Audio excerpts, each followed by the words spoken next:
Hello guys, നമുക്കിന്ന് വറുത്തരച്ച നാടൻ കോഴിക്കറിയുടെ റെസിപ്പി ഒന്ന് നോക്കിയാലോ.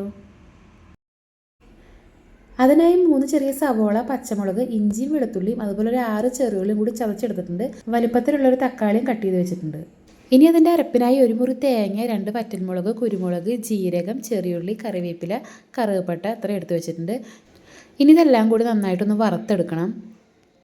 ബ്രൗൺ കളർ ആവുന്നത് വരെ നന്നായി ഒന്ന് വറുത്തെടുക്കാം. ഇപ്പോൾ ഒരുവിധം കളറൊക്കെ മാറി തുടങ്ങിയിട്ടുണ്ട്.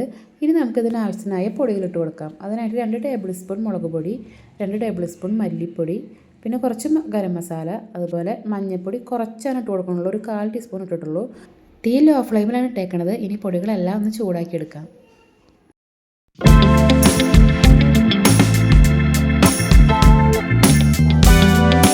പൊടികളൊക്കെ നന്നായിട്ട് ചൂടായി കിട്ടിയിട്ടുണ്ട്. ഇനി ഇതൊന്ന് ചൂടാറുമ്പോൾ ഒന്ന് അരച്ചെടുക്കാം.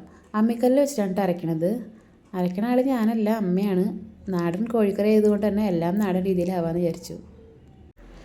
അപ്പോൾ അരപ്പൊക്കെ റെഡി ആയിട്ട് കിട്ടിയിട്ടുണ്ട്. ഇനി നമുക്ക് സവോളയൊക്കെ ഒന്ന് വഴറ്റിയെടുക്കാം. സവോളയൊക്കെ അത്യാവശ്യം നന്നായിട്ട് വാടി കിട്ടിയിട്ടുണ്ട്. ഇനി ഇതിലേക്ക് ഇഞ്ചിയും വെളുത്തുള്ളിയും ചെറിയുള്ളിയും കൂടി ചതച്ചിട്ട് കൊടുക്കാം. ഇഞ്ചി വെളുത്തുള്ളിയുടെ പച്ചമണം മാറുന്ന വരെ ഒന്ന് വഴറ്റിയെടുക്കാം. ഇനി ഇതിലേക്ക് തക്കാളി ഇട്ട് കൊടുക്കാം. തക്കാളി ഒന്ന് നന്നായി വെന്ത് തുടങ്ങിയ ശേഷം നമുക്ക് അരപ്പ് ചേർത്ത് കൊടുക്കാം.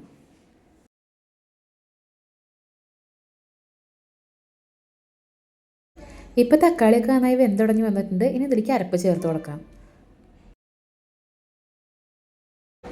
അരപ്പിൻ്റെ ബാക്കി വന്ന വെള്ളം കുറച്ച് ഞാൻ ചേർത്ത് കൊടുത്തിട്ടുണ്ട്. തീരെ കുറച്ചേ ചേർത്ത് കൊടുത്തിട്ടുള്ളൂ. ഇനി ഇതെല്ലാം കൂടി നന്നായിട്ടൊന്ന് ഇളക്കിയെടുത്ത ശേഷം ചിക്കൻ ചേർത്ത് കൊടുക്കാം. ചിക്കനിൽ ഞാൻ നേരത്തെ തന്നെ ഉപ്പും മഞ്ഞൾപ്പൊടിയും മുളക് പൊടി ഇട്ട് തിരുമ്പി വെച്ചിട്ടുണ്ടായിരുന്നു. ഇനി ചിക്കൻ ചേർത്തൊന്ന് മിക്സ് ചെയ്ത് കൊടുത്തിട്ട് അടച്ചു വെച്ച് വേവിക്കാം.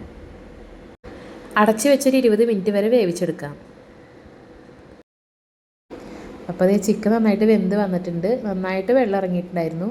അത് നന്നായിട്ട് കുറുക്കി എടുത്തിട്ടുണ്ട്. അപ്പോൾ നമ്മുടെ വറുത്തരച്ച നാടൻ കോഴിക്കറി റെഡി ആയി കഴിഞ്ഞു. അപ്പോൾ എല്ലാവരും ട്രൈ ചെയ്ത് നോക്കണം. വേറൊരു വീഡിയോ ആയിട്ട് വീണ്ടും കാണാം. അതുവരെയ്ക്കും ബൈ.